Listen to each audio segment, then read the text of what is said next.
Hello guys, તો આજે હું ઓફિસેથી ઘરે આવ્યો, ત્યારબાદ અમે પાણીપુરી ખાધી. પાણીપુરીથી પેટ ના ભરાયું એટલે અમે લોકોએ આજે ખીચડીનો પ્રોગ્રામ બનાવ્યો હતો. તો મારા ખુશ્બુબેન, હું તમને બતાવું, આ મારા ખુશ્બુબેન છે, જેમણે આજે બહાર ચૂલા પર દેશી રીતને ખીચડીનો પ્રોગ્રામ બનાવ્યો હતો.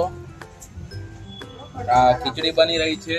આ સોનુબેન છે, જેણે બધા શાકભાજીને સમાર્યા અને ખૂબ જ ટેસ્ટી રીતે ખીચડી બની ગઈ છે આજે અમારી. જોઈ શકો છો, ખુશ્બુબેને આજે ખૂબ જ મહેનત કરી. મેં લાકડા સળગાવ્યા અને દેશી ચૂલા પર આજે અમે ખીચડીનો પ્રોગ્રામ બનાવ્યો હતો. તો અમે બધા હવે ખીચડીની વાટ જોઈ રહ્યા છીએ. આ તમે જોઈ શકો છો, હું તમને બતાવું. આ ખુશ્બુબેન ખીચડી બનાવી રહ્યા છે. એકદમ દેશી રીતે ખીચડી બનાવી ગઈ છે. સોનુબેન અહીંયા ખીચડી ઉતારવાની શરૂઆતમાં છે. જોઈ શકો છો, અહીંયા બધા વેઇટ કરી રહ્યા છે. મારા મમ્મી છે, જે અહીંયા વેઇટ કરી રહ્યા છે. કોકો, તારે ખીચડી ખાવી છે ને?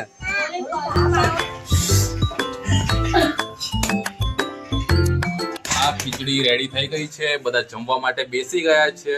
સોનુબેન, આરાધ્યા, ખુશ્બુબેન, મમ્મી, કેશુ, જે લીંબુ નાખીને ખાઈ રહ્યો છે, અને અહીંયા છે ભવ્યા. બધાને ખીચડી કેવી લાગી?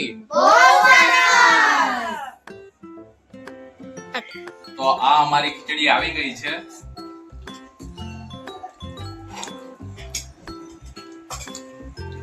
સુપર.